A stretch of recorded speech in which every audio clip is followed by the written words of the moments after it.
Hello everyone, आप सबका स्वागत है मेरे चैनल पे। मेरा नाम है जितेंद्र कुमार और मैं as a scientist B working हूँ ministry of electronics and information technology में।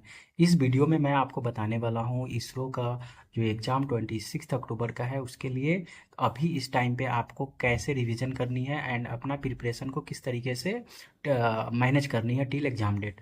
तो क्या करोगे इसमें कि मैं आपको बता दे रहा हूँ सबसे पहले कि आपने एडमिट कार्ड डाउनलोड कर लिया होगा या आपको ईमेल पे आया होगा। नहीं अगर डाउनलोड किए होगे तो जाके एडमिट कार्ड डाउनलोड कर लो और अपना एग्जाम के सिटी देख लो कि कहाँ पे पड़ा है। ठीक है, तो आप क्या करोगे इसमें, क्या है कि सबसे पहले करोगे कि अभी जो ये लास्ट 1 वीक बचा हुआ है ना, इसमें ओनली रिवीजन करोगे। मेन जो कंसंट्रेशन होगा वो रिवीजन पे होगा। तो फर्स्ट पार्ट क्या होगा, revision revision revision, only revision. ठीक है, सेकेंड पार्ट क्या करोगे, क्वेश्चन को प्रैक्टिस करोगे। कौन सा क्वेश्चंस को, तो क्वेश्चंस को प्रैक्टिस करोगे मॉक के थ्रू, टेस्ट सीरीज के थ्रू अगर अवेलेबल है तो उसको देख लेना, या एस एकेडमी या मेडजी, बहुत सारे इंस्टीट्यूट है जिन्होंने ऑनलाइन टेस्ट सीरीज ऑलरेडी वो सेल करते, तो आप उनका ज्वाइन करे होगे तो वो मॉक को देना अभी। ठीक है, तो इस टाइम पे दो पार्ट अभी इंपॉर्टेंट करना, पहले रिवीजन और दूसरा question practice, revision and question practice. और अपना रिवीजन को करना कैसे करोगे, तो अगर तुम कोई मॉक दे रहे हो तो मॉक के परफॉर्मेंस के अकॉर्डिंग रिवीजन करना। क्योंकि सपोज तुम मॉक में क्वेश्चन सॉल्व कर रहे हो, 80 क्वेश्चन तुमने सॉल्व करे और उस क्वेश्चन में जिस पार्टिकुलर टॉपिक या सब्जेक्ट के क्वेश्चन जो नहीं बन रहे हैं, तो अपने रिवीजन को उसके अकॉर्डिंग क्या करना है, अपना प्लान करना। मतलब जो मॉक में आपको जो क्वेश्चन नहीं बन रहे उस टॉपिक से रिलेटेड जो सब्जेक्ट्स हैं उस पे आपको रिवीजन करना है, समझे ना। उसके बाद अगला चीज़, अगला क्या करेंगे इसमें कि साथ में क्वेश्चन प्रैक्टिस करना है, कुछ गेट एंड ईएससी के इंपॉर्टेंट क्वेश्चन को अभी इस टाइम में सॉल्व करने हैं। और important question in the sense करने का मतलब है गेट के 1 मार्क्स के जो क्वेश्चंस है उसको सॉल्व करना। देखो कुछ क्वेश्चंस रिपीट होते हैं, तो जो रिपीट हो सकते हैं तो इसके लिए क्या करना है हमें कि हमें क्वेश्चन को एक बार सॉल्व करके रखना है कि इनकेस अगर वो क्वेश्चन उस तरह का आया तो उसको तुम सॉल्व कर लोगे। अगर नहीं भी करोगे तो अगर क्वेश्चन सॉल्व करते हो तो सेम पैटर्न के क्वेश्चन आएंगे, सेम कॉन्सेप्ट पे आएंगे, तो आप उसको वो सॉल्व कर सकते हो। तो गेट के क्वेश्चंस एंड ईएससी के क्वेश्चन, गेट के भी क्वेश्चंस में 1 मार्क्स के इंपॉर्टेंट है। अच्छा, उसके साथ साथ जो इसरो के प्रीवियस ईयर के जो क्वेश्चंस हैं जो आई थिंक 2006 से अवेलेबल है, तो उस प्रीवियस ईयर क्वेश्चन को भी अभी इस टाइम पे सॉल्व करना। एक बार एकदम सारे क्वेश्चन को गो थ्रू कर देना। और याद रख लेना इसरो के प्रीवियस ईयर से कुछ क्वेश्चंस क्या होंगे, रिपीटेड होते हैं। तो क्वेश्चंस रिपीटेड हो या ना हो उससे कोई ज़्यादा फर्क नहीं पड़ता, अगर आपका कॉन्सेप्ट क्लियर है तो क्वेश्चन को सॉल्व कर दोगे। But source of practice questions के लिए क्या करना मैंने बता दिया, मॉक टेस्ट जो भी अवेलेबल होगा उसको सॉल्व करो। ठीक है, गेट के 1 मार्क्स के क्वेश्चन जो हैं इंपॉर्टेंट क्वेश्चन उसको सॉल्व कर लो, और इसरो के प्रीवियस ईयर के जो क्वेश्चन है उसको अच्छे से सॉल्व कर लो। ठीक ना, तो ये पार्ट को रेगुलर एकदम करते जाना है, रिवीजन प्रैक्टिस, समझे कि नहीं। इसी लूप में एकदम घूमते रहना है और एकदम थ्रू आउट एग्जाम डेट तक ये सेम मतलब पैटर्न को रिपीट करते रहना है। ठीक ना, तो यहाँ तक में आई होप आपको दिक्कत नहीं होगा। अच्छा, अगला जो चीज़ें आएगा जो सबसे इम्पोर्टेंट है वो क्या है मेरा, सबसे इम्पोर्टेंट इस टाइम में आपको ये करना है, अपने प्रिपरेशन के साथ साथ आपको जो करनी है वो अभी अपने हेल्थ पे ध्यान रखनी है।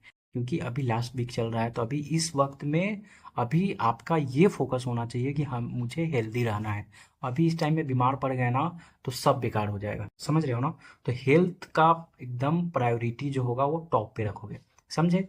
तो हेल्थ को अपना ध्यान रखना, खाना वाना भी जो भी होगा एकदम प्रॉपर तरीके से लेना। ठीक है, अब और ये हो गया। अच्छा, उसके बाद अगला क्या करोगे, अगला करोगे कि जो एकदम इम्पोर्टेंट है, क्योंकि देखो एग्जाम के लास्ट वीक में जो जो आप करते हो ना ये सब रिफ्लेक्ट करता है आपके एग्जाम के पेपर में, आपके रिजल्ट में ये सब रिफ्लेक्ट करते हैं। देखो रिफ्लेक्ट तो पूरा प्रिपरेशन तुम जैसे करोगे उसी के अकॉर्डिंग रिफ्लेक्ट करेगा, बट ये जो लास्ट 1 वीक जो है ना, लास्ट 1 वीक में जो जो आप करोगे ना वो सब चीज़ें उसमें एग्जाम में आपका रिफ्लेक्ट करेगा।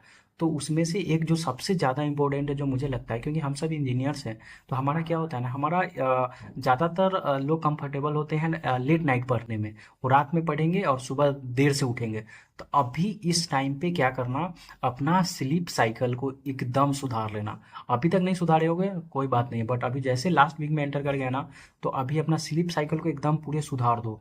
एकदम टाइम से सोना है और टाइम से उठना है, समझे ना। एकदम लेट नाइट अब जग के पढ़ाई करना बिल्कुल बंद कर देना है, समझे ना।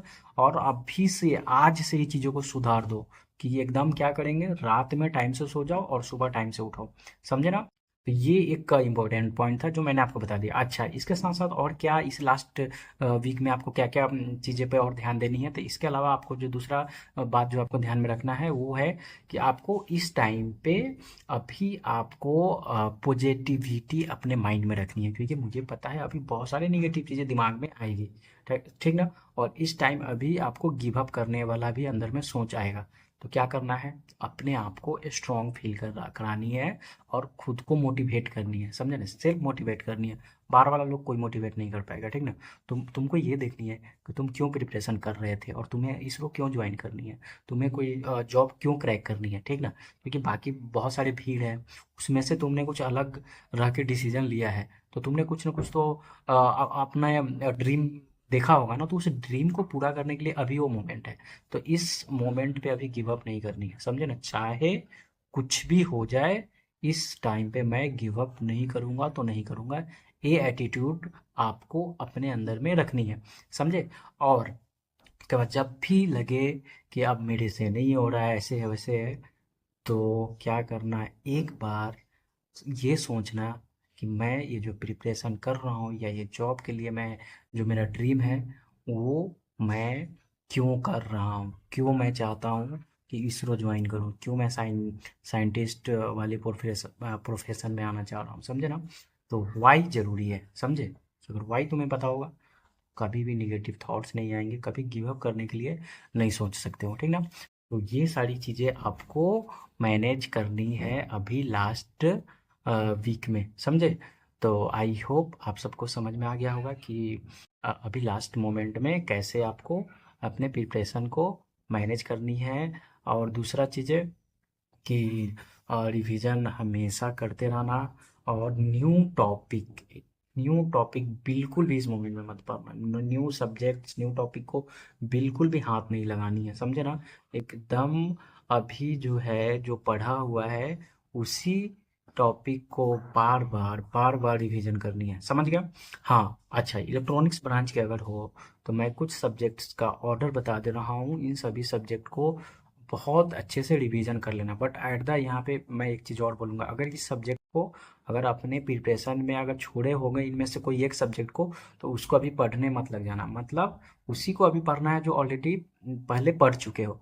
और वो जो इलेक्ट्रॉनिक्स के लिए ऑर्डर मैं बता दे रहा हूँ, ये सारे सब्जेक्ट को हमेशा अपने रिवीजन में टॉप प्रायोरिटी पे रखना। जैसे इलेक्ट्रोमैग्नेटिक थ्योरी हो गया आपका एक subject, communication system, digital electronics and analog electronics and electronic devices, ठीक ना। ये 4-5 सब्जेक्ट जो है, इस पे क्वेश्चंस इसरो का ज़्यादा कंसंट्रेशन इस पे रहेगा, क्योंकि ये इलेक्ट्रॉनिक्स के कोर पेपर है, समझे ना। बट अगेन मैं बोलूँगा कि अगर इनमें से कोई भी सब्जेक्ट जो पहले अनटच है आपका, तो उसको अभी पढ़ने बैठ मत जाना, मतलब पहले पढ़े होगे तो उसको अभी रिवीजन में इन सब्जेक्ट को टॉप प्रायोरिटी देना।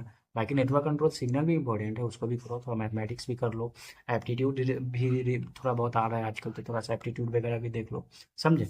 तो ये सब चीज़ों को अच्छे से तैयारी करो, इस पर ध्यान रखो, और मैंने जो जो पॉइंट इस वीडियो में बोला है उसको अच्छे से फॉलो करो, अपने माइंड को पॉजिटिव बातों से एकदम मोटिवेट करके रखो, और एग्ज़ाम एकदम बिल्कुल अच्छा जाएगा, समझे ना।